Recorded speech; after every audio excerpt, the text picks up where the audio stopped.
E tinha veio professores... gente de fora, que eu me lembro. Veio gente de México, se não me engano, sim, Argentina.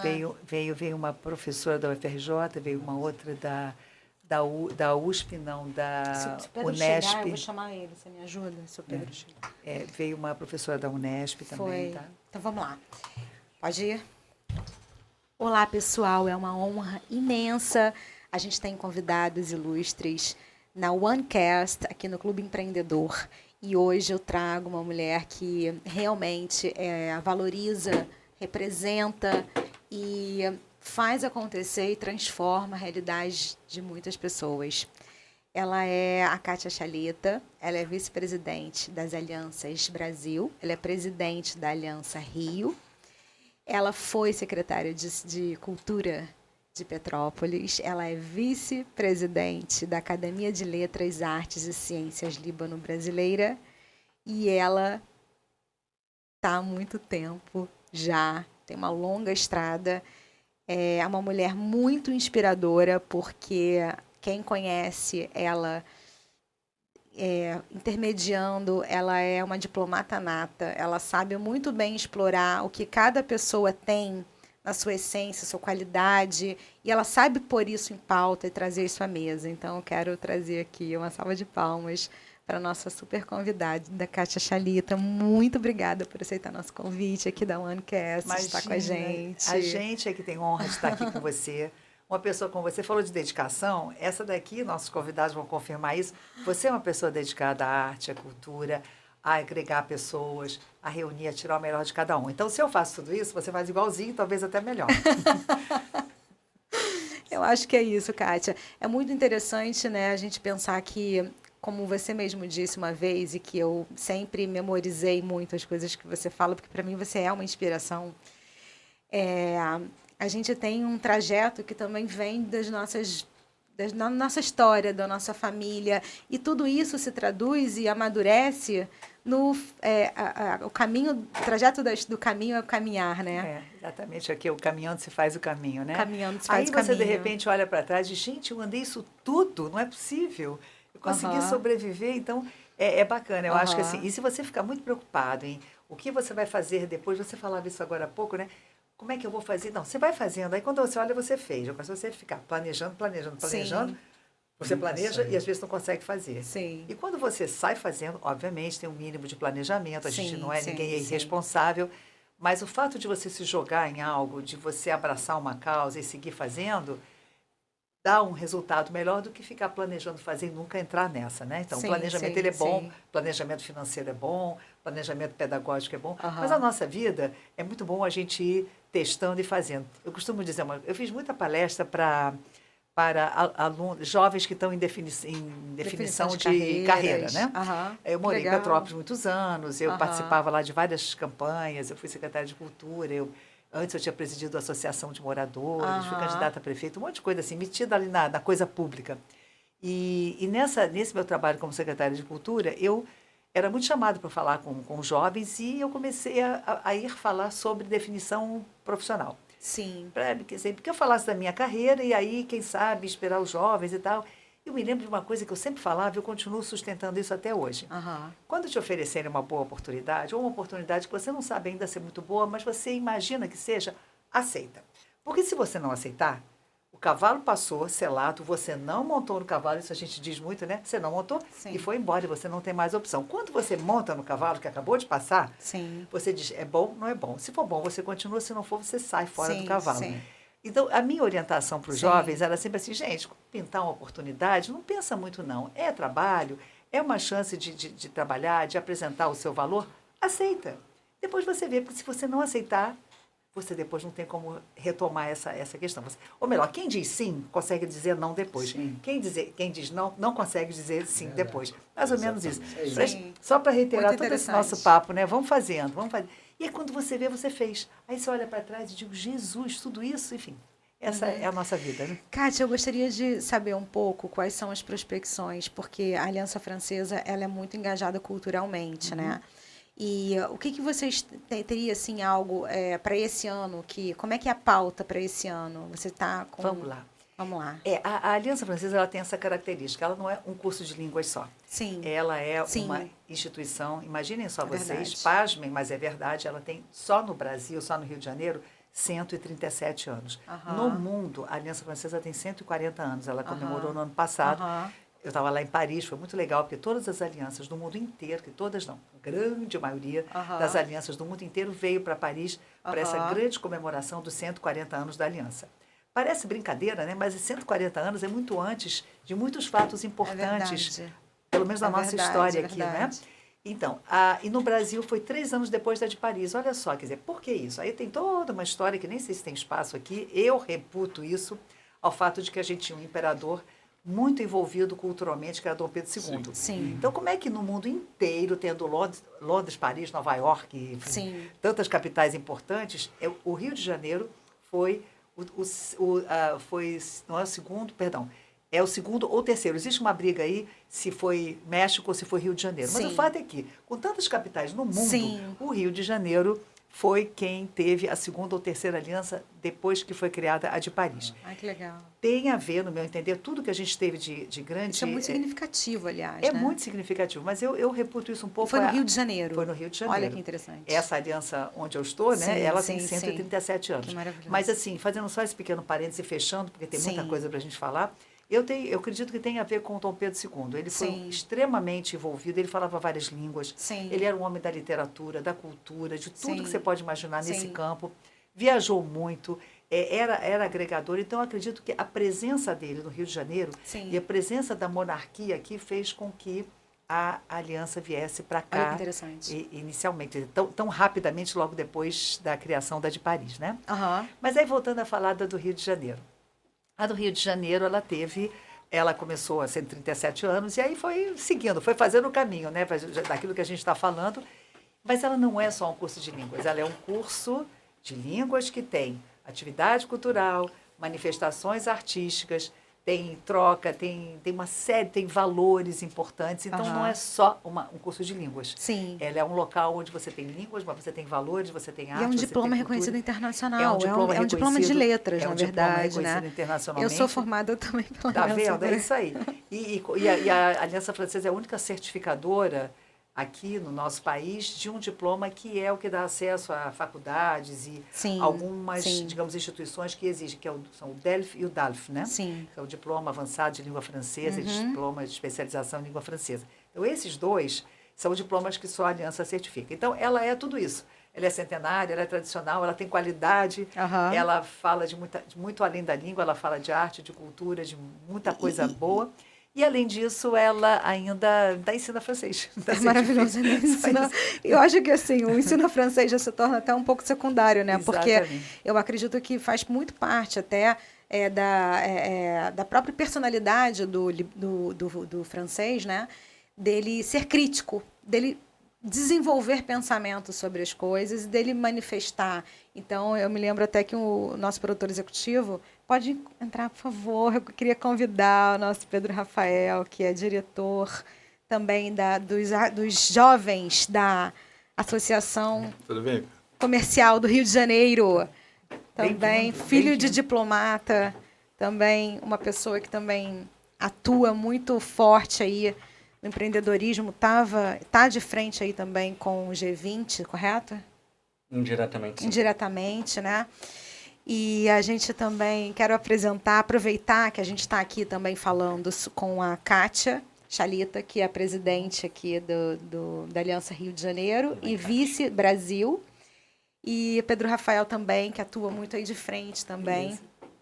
Ele também tem uma liderança forte com jovens também, né? A Kátia foi secretária também de Petrópolis, secretária de Cultura de Petrópolis. Ela também estava contando um pouco aqui, o que a gente acabou de começar a mesa, a gente estava até te esperando. A gente acabou de... Mas comigo marcaram às 4h30, desculpa.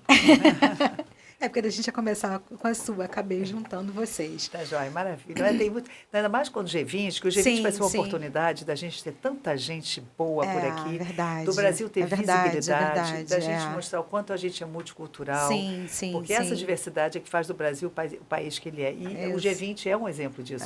E o Brasil capitanear o G20, ser o receptivo ser o país acolhedor do G20, né? Porque ele vai estar ditando as regras. A França é extremamente envolvida com esse tipo de atividade. É isso que eu queria perguntar, na verdade. Eu queria pegar esse link, né? Porque é muito interessante ver que o Rio de Janeiro ele é precursor, né? E que a aliança, uma das primeiras alianças, a Cátia estava contando aqui, que só na Aliança Rio são 130...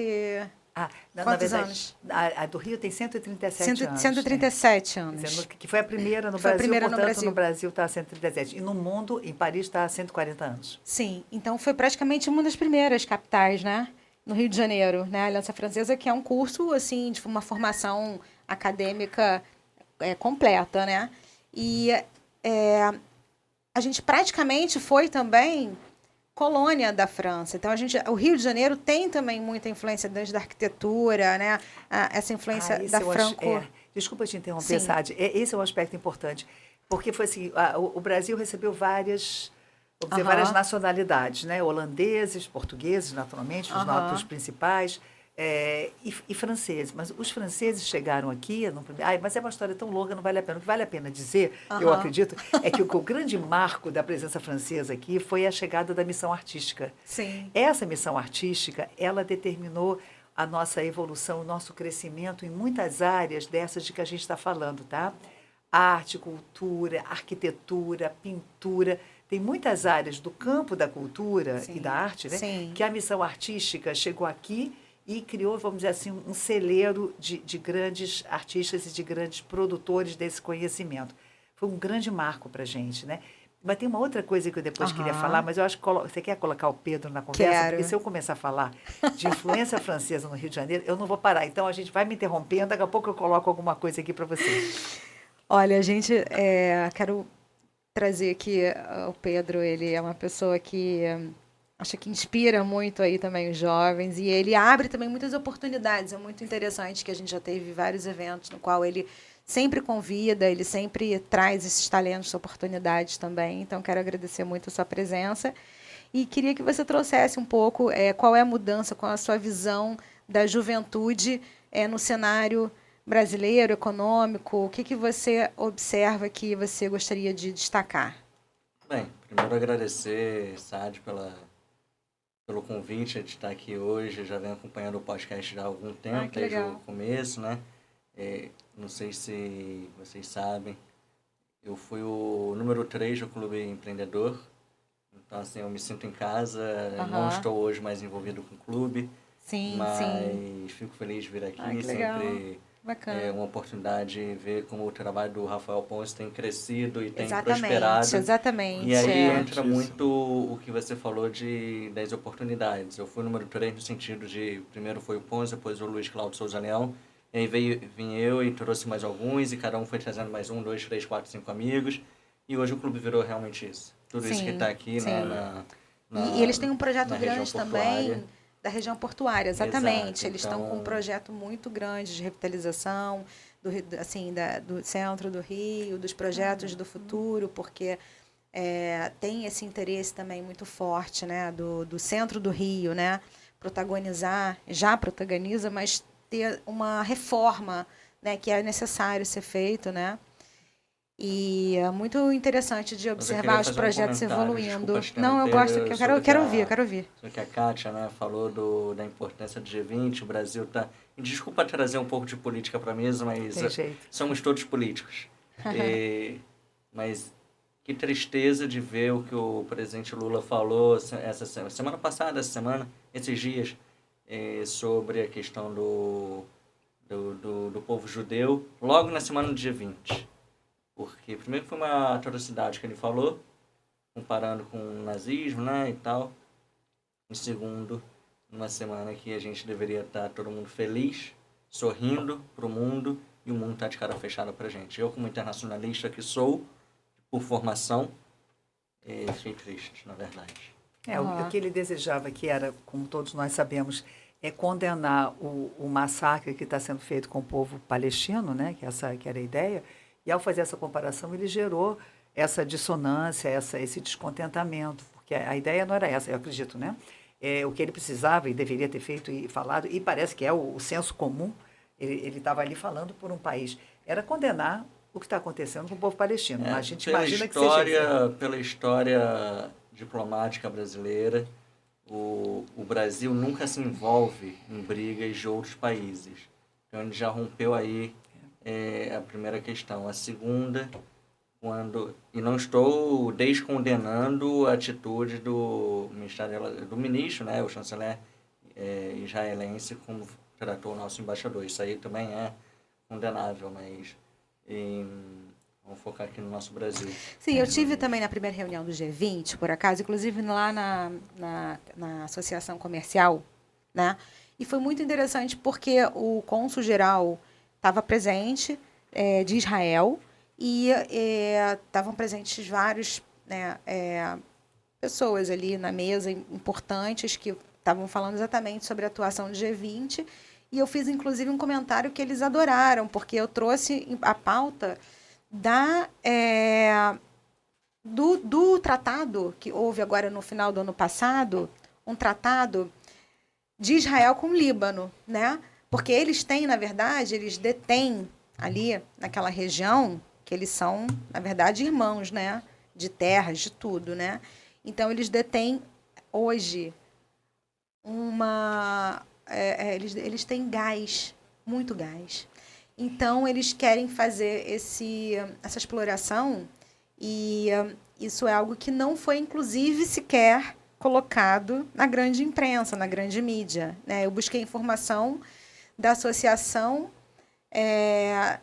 de São Paulo, que é uma agência internacional, que é da Câmara de Comércio Árabe de São Paulo. Eles têm árabe, que é bastante atuante. Eles são muito atuantes, eles têm uma área de jornalismo, né, lá dentro, e foi essa notícia que eles, né, que estão muito mais ali vivendo isso dia a dia. Então, acho interessante pensar, se a gente for agora no cerne dos acontecimentos, porque a gente sabe, né, como jornalista, que os fatos eles não são exclusos, eles estão dentro de um contexto, né, e isso precisa ser relevante na hora da gente entender o que está acontecendo no cenário, né, porque senão a gente também joga o cerne da questão em si, né, que é um interesse totalmente econômico, onde há muitos recursos, né, você pensar que também o Banco Safra são libaneses com judeus, enfim, e muitas coisas, quem não está, obviamente, no tratado, acaba ficando um pouco, né, naturalmente incomodado também, né.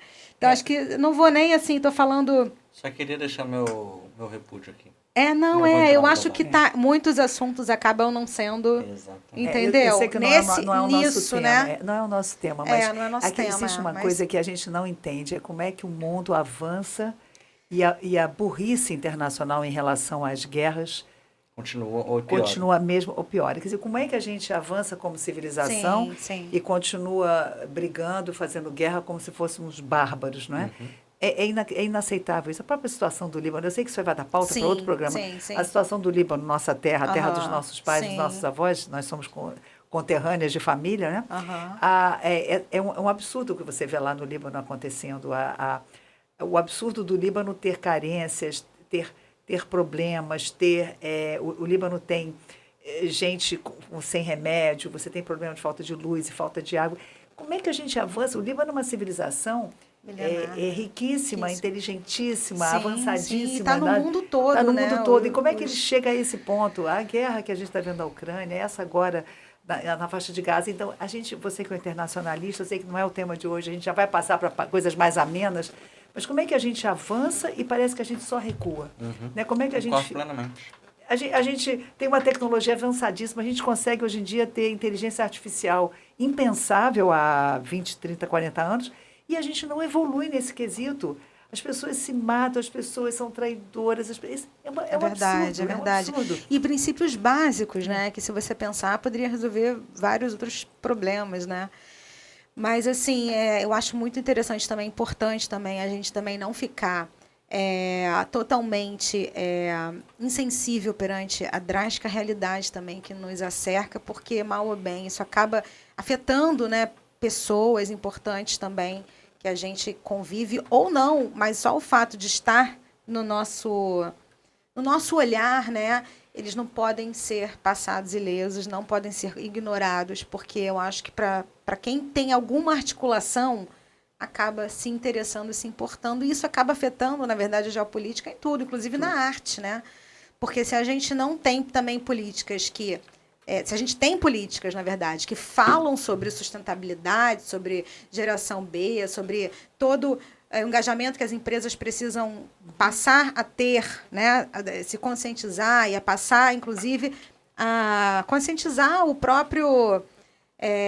os próprios colaboradores deles, né? Como que eles não conseguem entender que a cultura, ela abarca a sustentabilidade, porque você está gerando vários empregos, você está gerando uma mentalidade, né, que está dentro também da economia circular, então é sustentável porque você precisa considerar o outro, então é coletivo, né, porque você não faz sozinho, né? Então eu acho que essa conscientização também, né, do trabalho coexistir com vários, né? E dele dele ser social, né? Porque eu acho que a arte, ela tem essa missão social, né? Ela tem essa missão social, porque é através da arte que a gente pode transcender, a gente pode, inclusive, evoluir também, né? Porque eu acho que o artista, ele tá na frente, né? É o que diferencia a gente, né? É o que nos diferencia dos animais. Os animais são os amores, a gente adora, né? Nossos cachorrinhos e tal. Mas quem cria artisticamente é o ser humano, né? Então, sim, a arte ela é uma manifestação intrinsecamente, expressamente humana. E em tempos de guerra você não tem arte, você não tem manifestação artística. Sim. Talvez uma ou outra aqui e acolá de protesto, né? De tristeza, de angústia, mas você não tem uma produção forte de arte e de cultura. Mas, Kátia, no Líbano, por exemplo, existe uma produção, inclusive como sobrevivência, da arte. E eles têm uma arte muito sofisticada. Bastante sofisticada. Mas eu me pergunto, assim, não só no Líbano, mas no mundo inteiro, como é que você produz arte quando você está num ambiente de guerra em que as pessoas têm carência? Isso não, tem que ser, não pode. Não pode. Para salvar, né? Para salvar. Agora, como é a produção artística libanesa? É fantástica, né? Aqui, os mosaicos libaneses. Tudo, né? A comida libanesa é uma arte. Sim, é verdade. Ela é uma arte. Uma delícia. Uma delícia. Não, a forma, né? Você tem, no Líbano você tem uma coisa muito bacana também, que os libaneses fazem. Você tem a música, você tem o cinema. O cinema libanês, gente, a gente pouco vê por aqui, né? Porque aparece assim esparsamente. O Líbano tem uma produção cinematográfica incrível, entendeu? A gente está aqui para falar da França, eu já estou falando do Líbano, mas é isso, é que as manifestações artísticas de um e de outro nos encantam muito. E o Líbano tem uma produção cinematográfica em língua francesa muito grande também, por causa da presença. Sim, eu estudei também lá no Líbano, na Aliança Francesa também. Eu fiz aulas lá também. Pois está vendo? E eles têm a produção cinematográfica lá do Líbano. E o intercâmbio cultural é maravilhoso da Aliança, né, Kátia? Também. Fala rapidinho sobre isso. Não, aí você falou assim de manifestações desse ano e tudo mais. A Aliança Francesa sempre tem, todo ano ela tem uma coisa sensacional, que é um concurso que todo ano é apresentado, é proposto e tem resultados incríveis, chama-se Prix Photo Web. Na verdade, são fotografias. Web, né? São fotografias. Normalmente vem pessoas muito importantes fotografias. Que legal. A ideia era pegar o pessoal que gosta de fazer fotografia. Mas vem gente muito boa, vem artistas importantes. Então, todo ano tem esse Prix Photo Aliança Francesa. Antigamente era Prix Photo Web, hoje em dia é Prix. E vai ser aonde? As inscrições acontecem na própria Aliança Francesa. Online, Aliança Online. Você faz lá a inscrição. Todo mundo pode participar. Gente, é tanta coisa boa que é assim. Tem os premiados, aí depois tem o prêmio do júri, depois tem o prêmio... É tanta gente boa. E é uma festa comemorativa que acontece? Depois vira, né? Tem depois uma apresentação na Galeria de Arte. Galeria de Arte. Tá. A Aliança Francesa tem uma Galeria de Arte que é assim, é uma pequena joia. E o foco dela é fotografia. Então, todas as exposições que acontecem na Galeria da Aliança Francesa de Botafogo são no campo da fotografia, porque ela se especializou como tal, né? A iluminação, o tipo de parede e tal. E aberto ao público também, aberto ao público direto, todo mundo, qualquer pessoa pode entrar e frequentar ali na Muniz Barreto. Mas o bacana é isso, é que vem tanta produção boa que precisa fazer vários prêmios. Legal. Entendeu? Aí depois tem quando apresenta as fotografias, é tanta coisa boa que tem que apresentar em 2 edições. Então, enfim, para dizer que tem isso, ou seja, a Aliança Francesa não é só um curso de línguas, ela é um espaço promove, de intercâmbio, né? de produção, vanguarda de arte total. De criação. A Aliança Francesa tem coral, as pessoas que querem praticar têm coral também. um coral que é aberto também? Também em francês? Não, aí a pessoa se inscreve, paga uma taxa. Sim, mas e precisa ser aluno, né? Em francês, não precisa ser aluno, pode ser direto. Que interessante. Tem curso de teatro também, para a pessoa fazer teatro em língua francesa. Que ótimo. E uma série de coisas assim. Mas o que eu queria falar da francofonia, que eu acho que é uma coisa que meio que todo mundo vai capturar e captar, é o seguinte: a francofonia, o saber francês e falar francês é muito importante para nós brasileiros. Sim. Por uma razão muito simples. A nossa língua é constituída não só pelo português, que veio lá de Portugal e se juntou com a língua dos índios e com a língua dos negros também, que a gente tem muita coisa da África, dos africanos. Você tem a África, você tem... Tupi-Guarani também, você tem os índios, você tem o que veio da África, o que veio aqui dos índios, que veio de Portugal, mas a gente tem também os outros países que passaram por aqui. Sim. As outras civilizações ou culturas ou sociedades, enfim, que são, no caso, os franceses. Sim. O que acontece? A gente não percebe, mas a nossa língua é recheada de aspectos, de termos, de terminologias francesas. Eu vou tentar pegar algumas na minha cabeça agora. Omelete. Omelete é francês, gente. Garçom. E a gente fala garçom, restaurante. O antigo sommelier. Exatamente. Sommelier. Gente, é tanta palavra. Buquê. Que legal, olha. O que mais? São tantas palavras que eu devia ter feito uma listinha para trazer aqui. E aí, quando você vê, você está falando francês. Você, maquiagem é maquiagem do francês. Abajur é do francês, abajur. Que é abater a luz, quer dizer, quebrar a luz. Aí o pessoal dizia, eu me lembro, um tempo atrás, não tem que falar quebra-luz, e não abajur, que abajur vem de fora. Digo, gente, quem é que vai falar quebra-luz se tem uma palavra que já está incorporada no português, que é abajur, né? E o que acontece é que nessa viagem de uma língua para outra, vai se transformando e vai se incorporando a nossa língua. Você nem se lembra mais que aquilo veio de fora. Nem se lembra. Está usando direto, né? Então, buquê, que lindo esse buquê de flores. Vem de buquê do francês, né? Sim. E, enfim, é tanta coisa bacana, mas para dizer que nós temos... mas eu estou falando de língua, só que a nossa formação, ou melhor, a presença francesa na formação da cultura brasileira vai muito além da língua. Sim. Porque a França, o primeiro personagem vindo aqui foi em 1503. Depois teve o Villegagnon, que veio aqui, que queria fazer uma base francesa aqui. Depois veio outro que tentou sequestrar a cidade. Vou tentar lembrar o nome dele. Drouot. O primeiro nome eu já vou lembrar. Esse era um corsário francês que, simplesmente resolveu tomar a cidade. Ele disse, não, eu quero o Rio de Janeiro para mim. Ele sequestrou a cidade. Gente. E só devolveu, foi em 1735. Como assim? Eu estou sem os nomes. Eu devia ter trazido os dados para vocês. Que interessante, que história é essa, 1735, ele era um corsário francês que disse assim, não, sabe de uma coisa? Eu quero essa cidade. Chegou aqui, tomou de conta da cidade, se apoderou e só devolveu a cidade mediante pagamento em dinheiro e em gado. Aí ele devolveu a cidade para o Rio de Janeiro. Então, tem um livro do Antônio Torres só sobre isso. O Antônio Torres é uma pessoa maravilhosa, meu colega na Academia Petropolitana de Letras, ele é daqui da ABL também, e ele escreveu um livro sobre isso, né?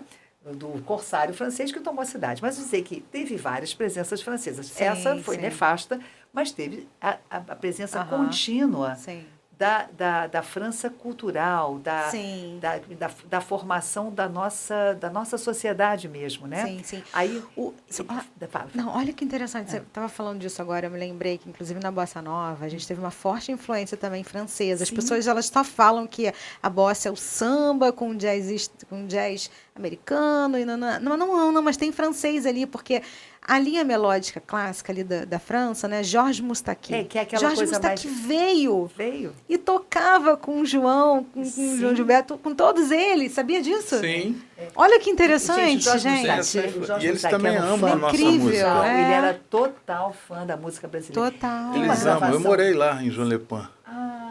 Morei bacana. 1 ano em João Lepin, fazendo show. Fazendo show no João Lepin, numa casa chamada Pampam, assim, e é incrível a paixão que eles têm pela música brasileira. E isso se estende, às vezes você não é músico, não é cantor, né? Se você diz é brasileiro, eles já te abraçam. E eles fazem essa associação, né, para os brasileiros, né?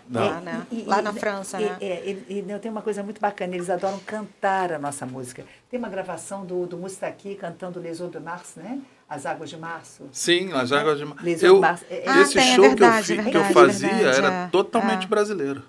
Não tinha uma música francesa. E eles amam, né? uma noite inteira. Era instrumental? Não. Era cantado, né? Cantado, tocado Bossa nova? E com bailarinos. Interessante. Tinha frevo, tinha maracatu. Você vê que lá eles contratam com bailarinos, aqui no Brasil música baiana, tinha música baiana. Regional, né? E tinha samba. Eu, por exemplo, cantava uma música do Skank lá que eles amavam, que era Garota Nacional. Que legal. Que bacana. Interessante. E Mamãe Eu Quero também, eles amam. Eles amam, não. Amam. Deixa eu falar assim, pra vocês. é impressionante. O francês ama. O francês ama a música brasileira. Você sabe o Macário, ele também é diretor da Ordem dos Músicos, tá? O presidente é o Celso Santana. E o Macário é um dos diretores também da casa. Bacana.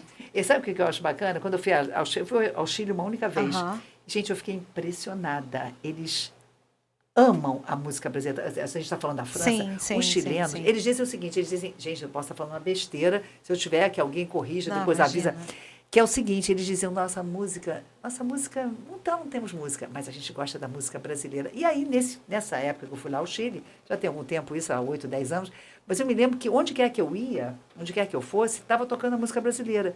Digo, gente, mas não é possível que eles gostam mais da música brasileira que a gente. Gostam. É impressionante. É impressionante. E os jovens, eu queria fazer aqui uma... Eu só quero fazer um adendo ao que a Kátia Sim, claro, por favor. Eu tô aqui calado. Não, eu queria já te convidar à mesa, Obrigado. Na verdade. Eu, por questões de trabalho, eu viajo muito, principalmente pela América Latina. E o hino do Brasil, no exterior, é aquela Nossa, assim você do mata. Michel Teló, né? Em qualquer lugar que você entra, até hoje, você tá ouvindo Nossa. Aí o pessoal sabe que você é brasileiro, te olha. Inclusive, até hoje, em outubro, a gente nem lembra mais, né? Eu, em outubro, tive uma temporada na China. E qual a música que eu ouvi lá brasileira? Nossa, assim, você... É questão da melodia, vocês que são de música. Tem umas melodias que são... Como é que eu diria? Mas eu acho que ele foi a comunicação, né, Kátia? A comunicação, que eu acho que também... A Kátia também, ela é muito... fortemente, ela é acadêmica também, ela é roteirista, essa parte de marketing, de comunicação, publicidade, a Kátia domina também muito bem. Então, a comunicação é um pouquinho uma das minhas áreas. Né? Então, eu acho que a música é a comunicação, eu diria, entendeu? Porque, às vezes, a música pode ser muito boa, mas se ela não tem a chance de ser comunicada, né, e se utilizada com esses meios, às vezes ela também não se propaga com a força que ela poderia ter, isso né? que eu estava falando, o teu nome eu peguei direitinho? Macário, né? É Tata Macário. Macário. Como é que o pessoal te chama? Macário. Macário. Para não falar o nome errado. Macário, o Pedro estava falando que é o seguinte, são esses hinos, né, que o pessoal acaba absorvendo lá fora. A gente fica pensando assim, qual é o ponto de sensibilização, né? Sim. Por que essa música e não outra? Eu acho que tem um conjunto aí que vocês vão saber falar melhor do que eu. Mas tem essa coisa da melodia. Sim, que é fácil, né? A melodia é fácil, mas existe alguma coisa que vai para além disso, que a gente precisa descobrir o que é, que faz com que umas músicas... A própria Garota de Ipanema, gente, teve várias músicas na Bossa Nova, né? Você tem o Masquinado, os franceses adoram, né? Eles amam o Benjor. Masquinada, eles são loucos para essa música. Eles amam o Benjor. Né? É impressionante, Jorge Benjor. A batidinha, né? A batidinha, não sei, tem alguma Jorge coisa Ben, no ritmo da nossa música que encanta eles, que devem cantar outros povos também, mas que a gente vê, né? E eu fico me perguntando se não é um conjunto de... Porque a letra, eles não conhecem a letra, gente. Eles vão lá, eles repetem, mas dizer que todo mundo conhece a letra da música brasileira, não conhece, nós conhecemos. Então, o que é? É a melodia com a batida? É uma não sei, é alguma coisa que toca o coração deles que a gente não sabe como é que é?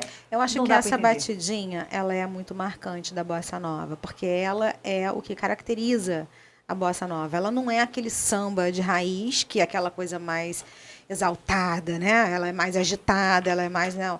Eu acho que é exatamente você trazer ela mais no delay da música ali, né? E trazer uma onda do mar, né? Como diria também, tem a música, né? Precisinha do Mar. Tem um pouco dessa coisa da onda do mar, né? Eu entendo também porque eu já fui a muitos lugares no mundo também com a música. Sim. E eu morei com uma argentina também. E ela comentava que tanto os colegas, né, não só argentinos, quanto os outros do navio, né, que eu fazia transatlântico e tal, eles adoravam quando eu estava perto, eu e os meus amigos conversando, porque eles diziam que a nossa fala era como se fosse um canto. Que bacana. Então, meio que responde o porquê que a nossa música a nossa fala tem essa coisa musical. Mas o espanhol também tem isso.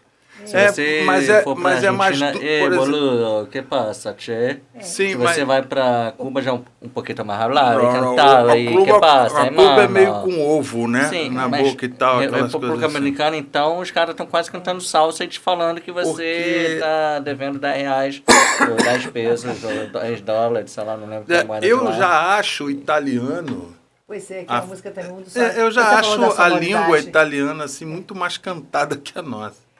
Essa parte, eu queria fazer uma pergunta aqui para o Pedro Rafael. O intercâmbio cultural e a cooperação, eu queria que você... Claro, a gente estava falando aqui da França, do Brasil, mas assim, você está em missões, né? Você quase sempre está aí de frente com algumas missões. Eu queria primeiro perguntar para você sobre a missão do seu trabalho na PRMA, né? Assim que você fala, né? Consultoria, que ele tem um escritório de consultoria, então ele faz missões também. Queria que você contasse um pouco para a gente sobre isso e depois trouxesse também sobre esse aspecto do G20, porque eu acho que o G20 está muito em alta agora, porque a gente está com vários eventos aqui na cidade, tudo. E a importância também dos jovens, né? E as startups no desenvolvimento econômico, né? Esse progresso todo aí e essa cooperação. Queria que você contasse pra gente rapidinho. Vai ser rapidinho, é difícil responder tudo. Não, rapidinho não, eu perguntei tudo. Mas sobre a PRMA, depois você vai me lembrar do resto. Tá. PRMA foi uma empresa fundada há 5 anos atrás, com foco em relações governamentais, relações institucionais. Sim. Já fizemos consultoria para o próprio governo, quanto para empresas, sindicatos, associações, pessoas físicas também. Sim. E tem muito esse foco da atenção humana, né? Porque a gente acompanha muitas outras consultorias que é muito robotizada, muito... Não é apesar de termos equipe, mas é o estagiário que ainda não sabe muito, vai lá, te atende, faz a besteira, depois o CEO tem que ir lá e resolver. Sim. A gente já faz um pouco ao contrário, o atendimento é por cima, e a nossa equipe vai do lado acompanhando para não deixar nenhuma falha. Então, já fizemos a reforma da Previdência, por exemplo, em 2019, para o governo federal, para o Ministério da Economia, através de um acordo de cooperação técnica com o CLP, que foi quem nos contratou. E CLP, que é o Centro de Liderança Pública, tinha um acordo de cooperação técnica com o Ministério da Economia, naquele então chefiado pelo Paulo Guedes. E nós trabalhamos na reforma da Previdência. E, assim, isso é o grande case da PRMA, os outros por questões de confidencialidade. Sim. Eu posso falar de sindicatos, associações, pessoas físicas, mas não posso expor os clientes. Até porque mas no âmbito, assim, porque você é líder também da Associação Comercial na área jovem, né? Estou presidente do Conselho Jovem. Presidente do Conselho Jovem da Associação Comercial. Então, para você, como é que esses jovens, como é que a importância do G20, como você inclui esses jovens e quais são hoje os principais projetos e o que você acredita que esses projetos estão entrando no G20, eles estão participantes, os jovens também, nessa transformação global? Então, no G20 oficial, que eu saiba, não tem nada envolvendo os jovens. Uma pena.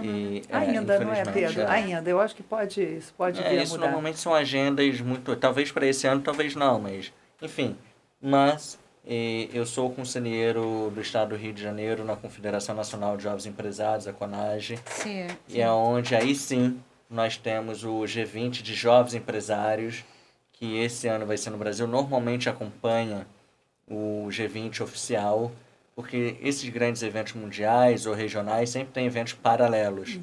Então, um dos eventos paralelos do G20 é o G20 Jovens Empreendedores. Ano passado foi na Índia, acompanhando o próprio G20. Esse ano vai ser aqui no Brasil.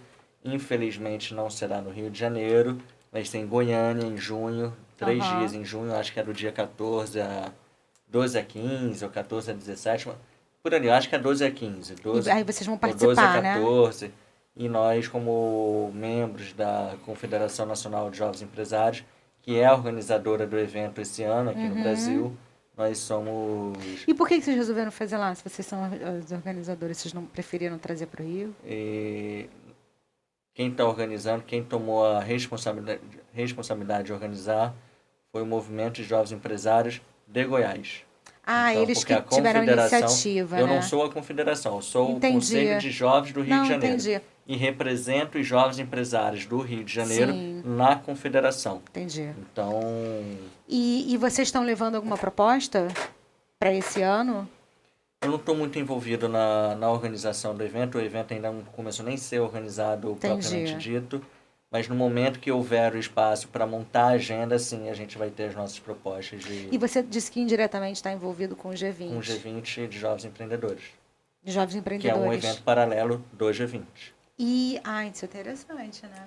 E bacana. E que é aberto para qualquer pessoa. Quem quiser ir a Goiânia vai ter aí as inscrições abertas em algum momento. Dentro daquilo que a gente vinha conversando desde a hora em que os nossos grandes músicos estavam sendo aqui entrevistados, que é aquela questão do caminhando se faz o caminho. E no caso dos jovens, essa experiência, essa imersão em, vamos chamar assim, de trocas internacionais, isso é de um grande... É um fator de amadurecimento deles, assim, como pessoas, como profissionais. E ajuda você a lidar com a diversidade, ajuda você a lidar com a contraposição, não é? Com o entendimento. Isso é uma forma, a meu ver, é uma formação cívica do jovem quando você o coloca diante desse... Sim, sem dúvida. O pessoal como eu falei, sou formado em Relações Internacionais e os que eu vejo que estão mais preparados, mais entusiasmados, com um maior grau de civismo, etc., são aqueles que têm essa experiência, esse intercâmbio internacional. Eles dão mais valor ao que tem no Brasil. O mundo é maravilhoso, é muito gostoso viajar pelo mundo inteiro. Eu sou suspeito de falar, mas cada vez que eu volto mais animado com o Brasil. Posso não estar de acordo com planos A, B, C, governo federal, estadual, municipal, ou com ministros, ou com pautas do Congresso, posso não estar de acordo com muita coisa.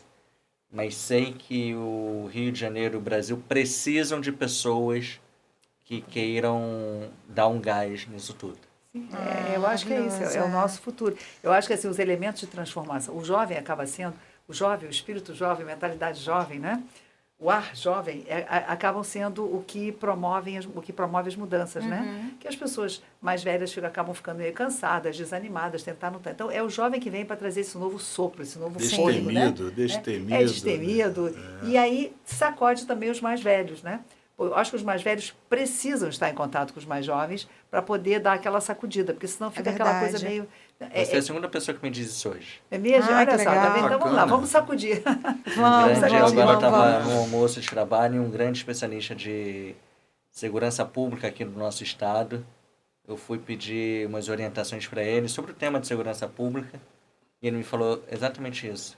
Sou eu que tenho que aprender com vocês jovens. Mas com certeza. Existe você falou nele, acabou de falar uma cara, o destemor do jovem, a ousadia do jovem, elas sacodem a gente. Sim. Porque o que acontece? A pessoa de mais idade já tem tanta experiência, ela sabe o que funciona e o que não funciona. O jovem não quer saber, porque ele não sabe o que não funciona. Ele quer fazer, né? Ele quer fazer. E essa contraposição entre experiência e ousadia, porque também você não pode jogar fora a experiência das pessoas de mais idade. Esse cabedal de experiência, ele fala muito. Mas quando você junta a experiência, né, com a ousadia do jovem, esse destemor, esse frescor do jovem, é maravilhoso. Por isso que alguns governos, inclusive o governo francês, falando agora disso, né, o governo francês tem agora, o Macron colocou entre seus ministros, ele tem 2 ou 3 ministros extremamente jovens. Eu considero jovem para ser ministro, né? Sim. De 34 anos, 38 anos. Mas no Chile foi feito isso com Gabriel Boric. Ele foi eleito com 35, 36 anos e a maioria do seu ministeriado foi de jovens e mulheres. Olha o exemplo. Então, bom, né? Tem um lado bom de ser jovens, mas tem também um lado ruim. Eu, como jovem, reconheço isso.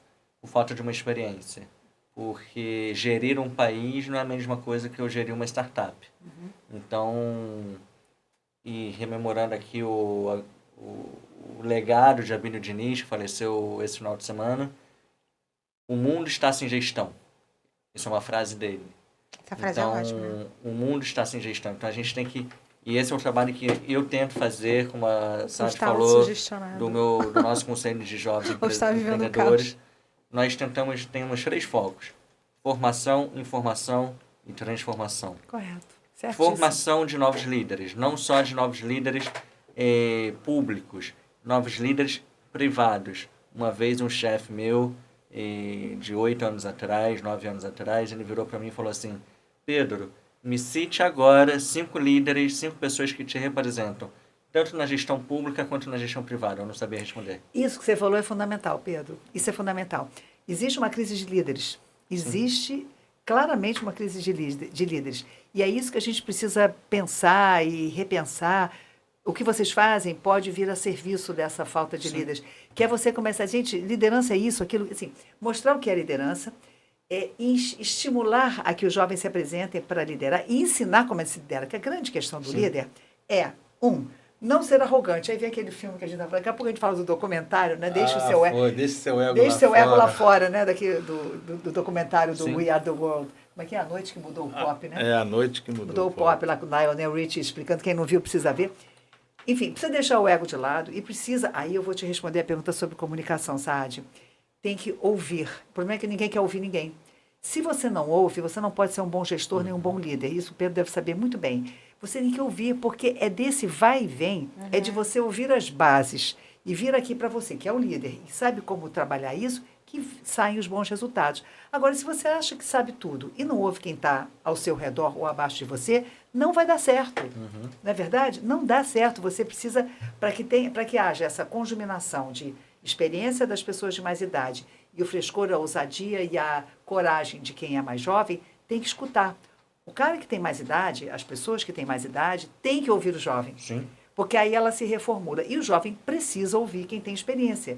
E é desse embate que você acaba tendo os bons resultados. É verdade. Não existe nenhum sozinho, nem o outro sozinho. Agora, ouvir... Tem um clássico que pode ajudar, né? Fala. Nicolau Maquiavel, né? Maquiavel. O Príncipe de Maquiavel é exatamente isso. Isso aí. Ele é conselheiro do príncipe.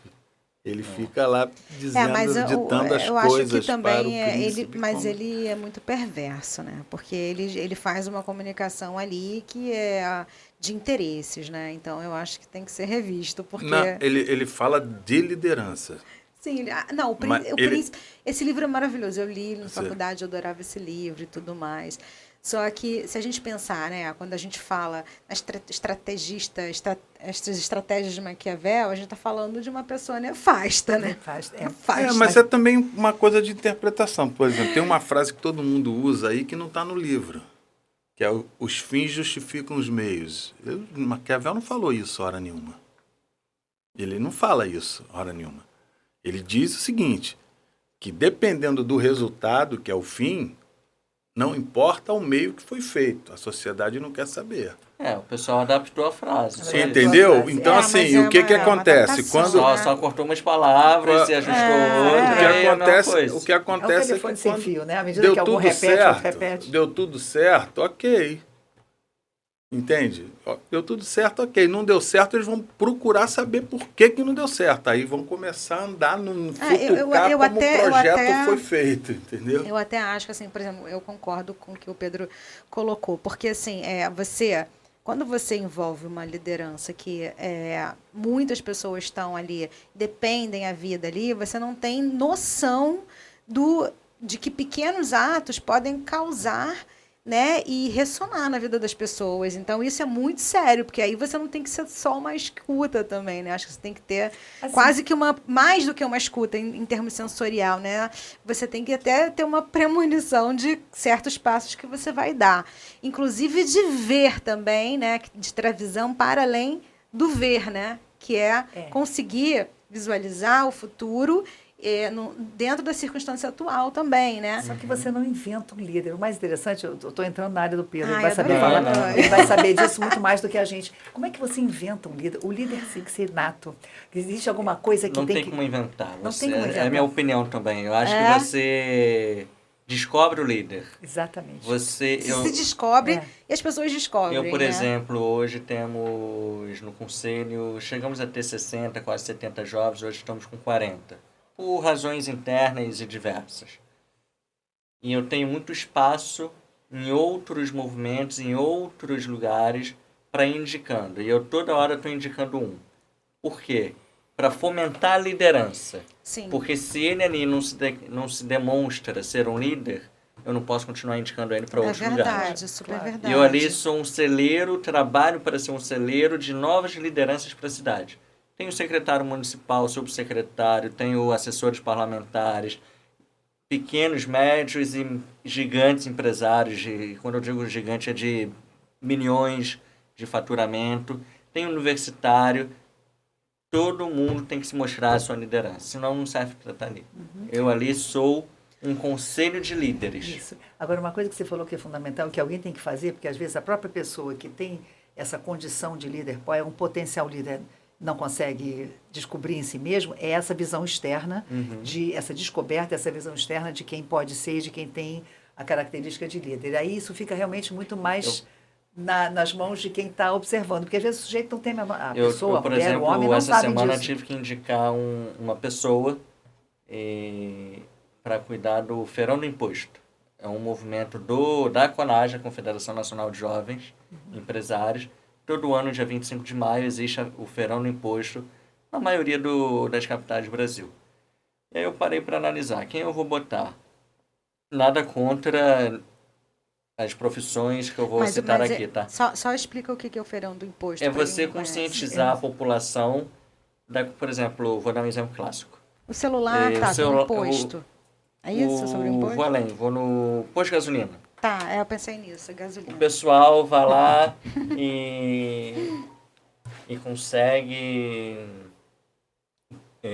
vender a gasolina sem imposto, vender sem imposto. Alguém está pagando atrás.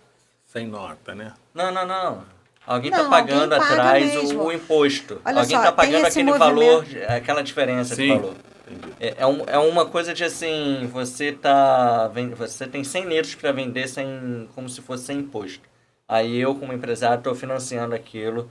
Por quê? Para você ter noção de quanto vale o litro, na verdade. Que R$5,30, vamos arredondar para R$5, quanto de imposto não tem naqueles R$5? Aí a gasolina cai para R$2,90, R$2,50, aí você fica revoltado e começa a brigar pelos seus direitos. Exatamente. Porque de nada adianta a gente pagar imposto quando não tem retorno daquilo.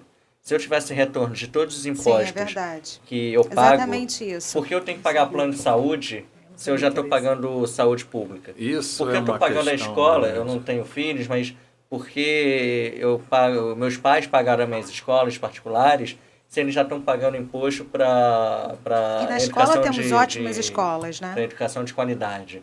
Então é muito essa conscientização. Quanto nós pagamos no quilo de arroz de imposto? Bastante. Eu não vou falar aqui porcentagem para não errar, mas de 5, 6, 7, 8 reais o quilo do arroz que a gente pode conseguir, eu tenho certeza que arroz também é da cesta básica, tem uma alíquota menor. Tem uma alíquota menor. Mas quanto você paga num refrigerante? Se eu não me engano é 70%, 80% de imposto. Eu não fumo, mas quem fuma, quanto você está pagando no cigarro, no então é 80 e pouco, é 80 e poucos Mas esse feirão, então, ele é para conscientizar. Para conscientizar. Tá. E aí, como é que isso é feito? É publicidade? Como é que vocês fazem? Quando eu organizei em 2018, talvez, 17, 18, nós fizemos uma perna aqui no centro do Rio, outra lá em Petrópolis, que alguns amigos quiseram levar para lá, eu ajudei. Nós botamos uma prateleira, dessas de ferro normal, pode ser qualquer tipo, pode ser até uma mesa. E bota lá tanto os produtos, vamos supor, o celular, o arroz. E quanto você paga de imposto por cada um? Aí bota o valor, referência. E tudo o valor ali direitinho, né? Eu queria fazer uma colocação bem rápida, porque... Então, só para responder a Kátia, tá. No que ela falou, de observar de fora, eu tinha a opção de botar gestores públicos, advogados, concurseiros, sendo mais específico. Tinha a opção de botar médicos. Tinha várias opções. Eu indiquei um garoto que tem um tato mais político para entender que aquele momento é uma... A gente tem que reverberar. Nós temos que buscar vozes.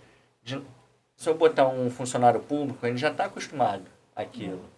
Para ele, tanto faz, tanto fez, digamos. Entende? Então, é esse momento que a gente está ali incentivando a liderança. Vou pegar um garoto tem 23, 24 anos, olha que legal. Super inteligente, e falar, irmão, você é o responsável por isso por um dia. Ele já topou. Pronto, já topou. Eu estou fomentando a liderança dele. Isso. E você coloca... É isso. É isso aí. O jovem gosta de desafio, né? Gosta.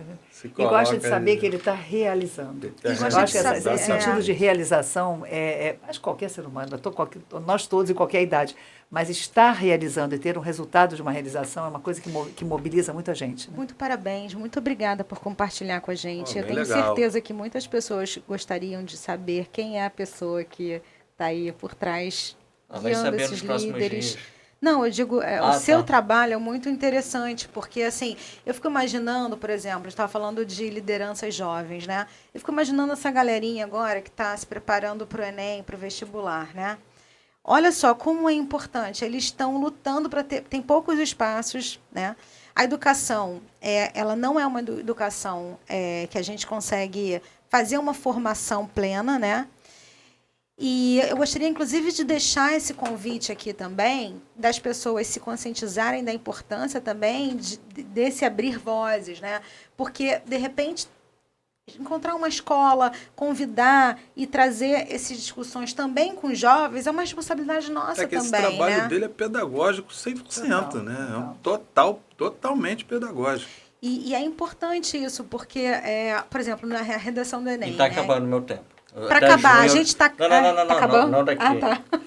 Como presidente do conselho, eu estou até junho só. Junho é minha última reunião. Depois eu assumo novos desafios e como eu posso falar legal. E colocar os jovens. Sim. Se um jovem se dá conta disso, ele levanta uma bandeira que ninguém derruba, né? O jovem, é isso, essa injustiça, esse absurdo, esse disparate, vamos em frente, né? Então, isso é legal, porque o jovem é um bom como é que diz? Um bom soldado, não é bem a palavra melhor, mas assim, ele é um bom representante desse tipo de batalha. Viu? Pedro Rafael, a Kátia que representa, né, a gente está falando dessa influência da francofonia, né, franco-brasileiro e tudo. E muitos anos já de formação tem a França, inclusive os impostos são bem colocados porque ela tem boas escolas e garantida das 8 às 8 da noite, se eu não me engano, né? É muito organizado, né? Que no Brasil você tem uma mãe na Maré que só pode deixar o filho das 8 às 3 da tarde. E aí depois não tem. Como é que ela faz para trabalhar? Como é que ela trabalha? Como que ela vai buscar o filho na escola? Então o filho não vai para a escola. Não tem como. Está tudo desestruturado. E é muito bom quando a gente vê pessoas que têm essa consciência, que têm essa sensibilidade e que quer fazer a diferença, né? Então... bom, eu ia deixar isso assim, para a gente pensar como que a gente pode trazer esses jovens, porque as redações, por exemplo, têm um valor muito grande dentro do Enem, e elas passam por essa avaliação também de como que o jovem... Porque tudo está na formação do jovem, né? Até para a gente ter depois bons formadores de líderes, ou para a gente ter, né, bons representantes, uma mulher também, porque diga-se também, né, que é difícil também esse seu... papel, né, que é também um papel de, digamos, ser um intermediador, né? Eu acho que vocês têm esse ponto em comum na carreira de vocês também, né? A gente acaba sendo mediador mesmo, né? Sim, mediador de conflitos, mediador de resultados, mediador de diferenças entre as pessoas, porque também tem isso, né? A política tem muito disso, tá? A política, ela mesmo assim, ela é a arte de você, vou usar essa palavra conjuminar, mas você de equilibrar os contrários, né? É verdade. O que é a política? É isso, você lida com gente toda e você tem que fazer com que aquilo atenda a todos ao mesmo tempo. E olha que nem todo mundo pensa igual, nem todo mundo tem mesmo tipo de raciocínio, ou de desejo, ou de vontade, de característica, e a política acaba... Por isso que eu digo, a boa política tem que ser feita assim. Ela era para equilibrar os contrários. Na sua origem, ela seria isso, né? Queria dar só uma palavrinha sobre a questão da francofonia, sabe que a gente falou nisso, se ainda tiver um tempinho, para dizer o seguinte, que nós começamos a falar disso e entramos por tantos assuntos, mas só para fechar a seguinte questão, os valores e a cultura francesa estão muito presentes na formação da cultura brasileira. Desde aquela chegada, falamos de 1503, passei pelo Corsário e não cheguei na parte boa, que foi a chegada da missão artística francesa, Sim. que trouxe arquitetos, pintores, escultores. Cancan também. Veio muita coisa boa das artes francesas, das artes da Europa, mas que, na verdade, naquela época se concentravam na França, e que acabaram representando aqui para nós a formação toda da nossa cultura. Hoje nós somos o resultado de várias interseções, de várias entradas, de várias contribuições, mas a francesa foi muito forte, Sim. foi muito preponderante. Por exemplo, filosofia, as aulas de filosofia, tinham grandes filósofos franceses que vinham aqui dar aula de filosofia no Brasil, a parte da sociologia, os escritores. Então, se você vir, são vários campos do conhecimento brasileiro, né? Que tem a presença francesa. Isso já se perdeu no tempo. Hoje em dia você não vê mais que era francês. Hoje em dia isso já é um Sim, mix. Isso já faz parte da própria cultura, da própria sociedade. As línguas são isso. Você querer, por exemplo, que a língua não tenha francesismos ou anglicismos ou hispanicismos, que seja, é uma balela, porque, na verdade, nós somos... As línguas são formadas por transformações ao longo do tempo. Sim. Senão a gente falaria até hoje o português arcaico. A gente não fala, a gente fala esse português viva, né? Que a gente está falando aqui, que tem influências de todos os lados. Então, entender que essa dinâmica faz parte da nossa vida, que existe muito da cultura francesa aqui na nossa Sim. formação, e que a francofonia nada mais é para nós brasileiros do que um reconhecimento do que veio vindo lá do passado, né? Sim. Das músicas francesas que os nossos pais e mães gostavam de cantar, né? E que hoje em dia você tem a música francesa, você que é jovem, aí, você tem uma música francesa jovem muito interessante, muito cheia de gírias, muito cheia de anglicismos até, né? E é uma música francesa assim, que está encantando gente pelo mundo todo, não é só na França, não.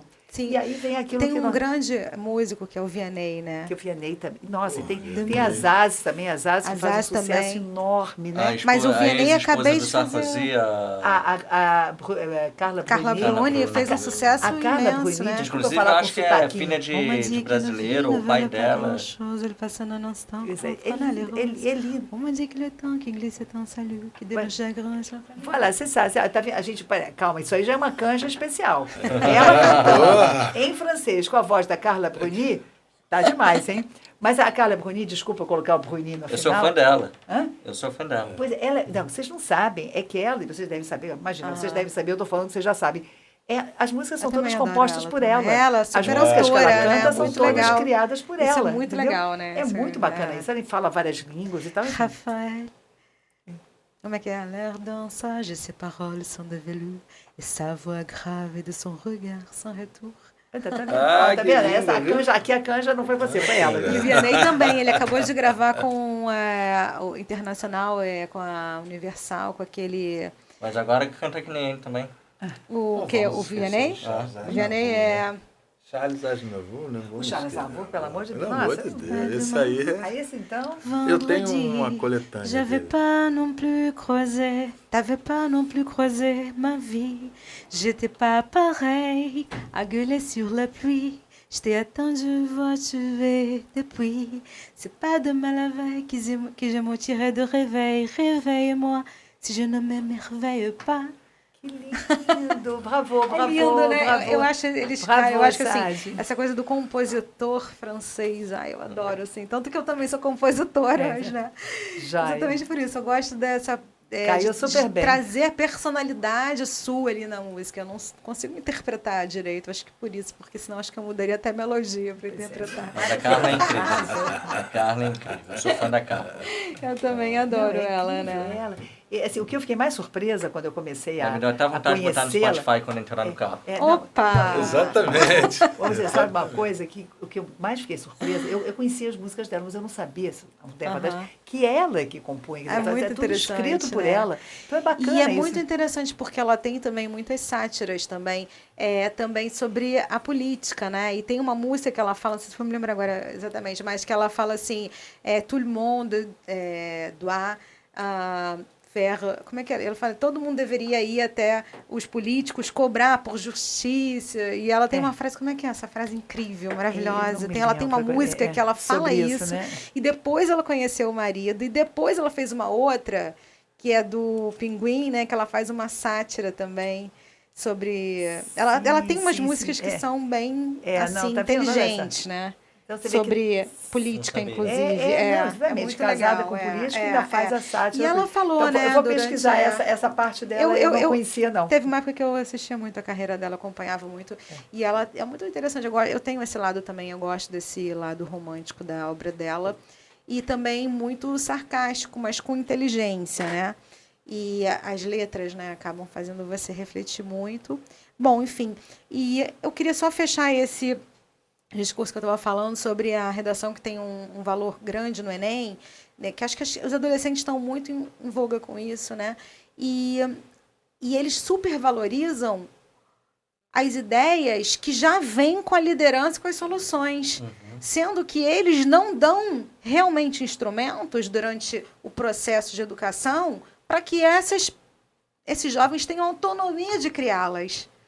Ou tenham uma formação no sentido de conseguir criar essas dicas ou esse novo, entendeu? Como que a pessoa ela vai dar uma solução política para aquilo que ela não tem recursos para gerar, entendeu? Em termos do fazer. As redações, quando você tocou ela acaba ficando muito ideológica, entendeu? Ela acaba ficando muito assim. E o sonho do Brasil e tudo e tal. Mas o jovem tem isso, Saad. O jovem, ele é idealista. Ele é idealista. Tem uma hora que ele bota o pé no chão, mas assim, o idealismo do jovem, que acaba não se concretizando como um todo, porque a vida não é só de ideal, é de prática, é de realidade, é de pé no chão, mas o idealismo do jovem, ele acaba, aquilo que a gente estava falando agora há pouco, né?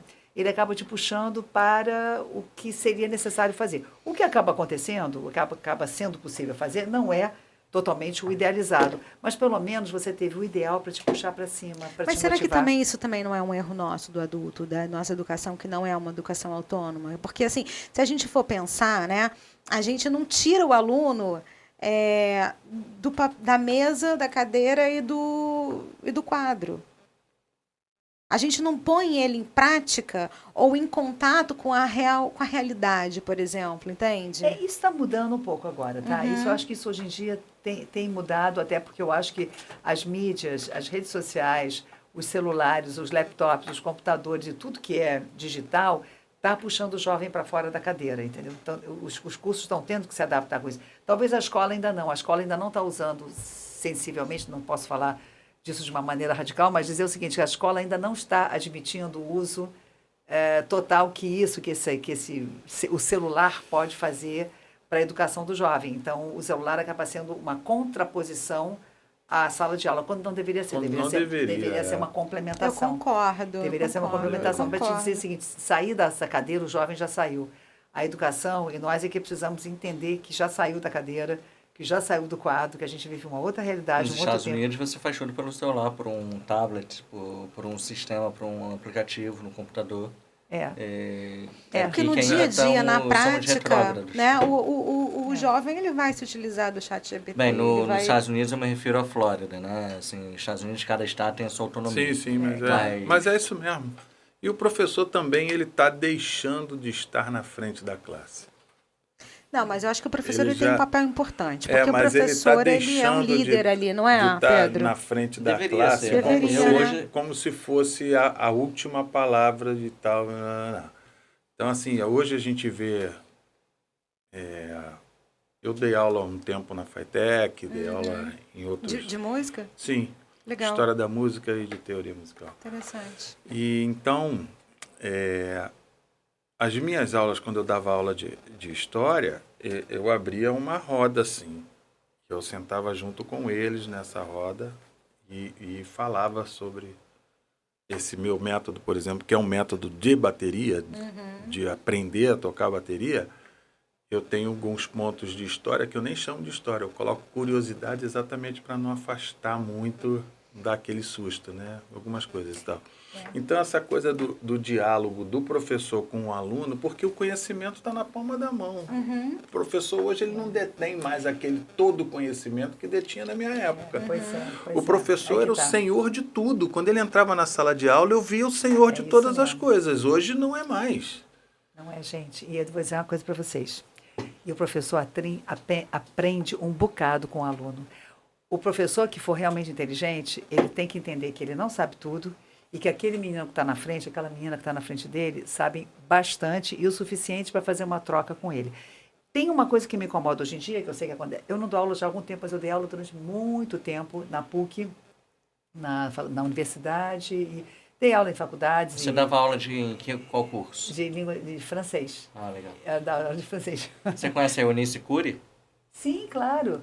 A Eunice, amiga do meu pai há 70 anos. A Eunice, enquanto ela fazia um programa de rádio sobre a música francesa, eu fazia um programa de TV, a gente nem falou desse aspecto, mas interessante, eu fiz durante 25 anos, 25 anos, um programa de televisão sobre França e Brasil, na verdade sobre a França e o intercâmbio com o Brasil. Então, era um programa cultural, artístico, era uma revista, vamos dizer, chamava programa de variedade. Tinha muita coisa bacana, era uma delícia, tinha música, tinha tudo. Interessante. E a Eunice, nessa mesma época, fazia um programa de rádio, né? Televisão, TV era Educativa.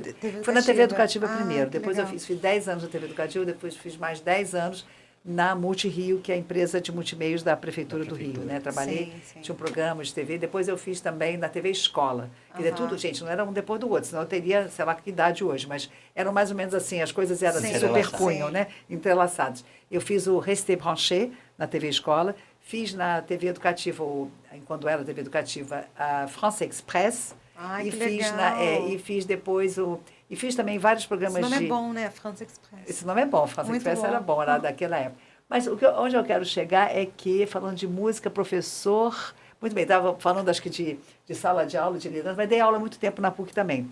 E quando eu dava aula, eu me lembro assim, que eu considero, é um pouco o que você falou também, quando a gente bota os alunos em roda. Isso foi uma grande transformação, hein? Isso é uma transformação verdade. Que foi mais da nossa época, do que a época de vocês. Foi quando os professores saíram da frente e trouxeram os alunos para aquele semicírculo, para aquele círculo, né? Exatamente. Isso fez uma enorme diferença. Que aí ficou todo mundo no mesmo patamar. 2, o professor tem que puxar pelo aluno, motivar o aluno, instigar o aluno, questionar o aluno, que aí as coisas boas do aluno vão aparecendo. Sim, é verdade. Se você for muito doutoral e professoral, você fica só falando, chega uma hora que o aluno não presta mais atenção em você. Sim. Ele está querendo, a cabeça dele já foi longe. Se você o instiga, seja como for, com dúvidas, perguntas, quiz, desafio, seja o que for, ele é obrigado a se manifestar. E é nessa hora que ele se revela e que ele cresce, que ele amadurece na parte pedagógica. É verdade. Não é isso? Maravilhoso. É por aí, né? É, muito interessante. E vamos falar sobre cinema rapidinho, um pouquinho? Vamos Já lá. que tem essa influência toda. Giane, eu me lembro que a gente está... Eu vou ter que, infelizmente... Tá bom, obrigada pela sua porque presença. eu tenho uma a gente vai gravação. continuar mais um bate-papo. Muito obrigada. Obrigado. Esse foi Macário. Quem quiser conhecer, assistir. Obrigada. Vamos dar um corte, a gente volta daqui a pouco, gente. Um beijo.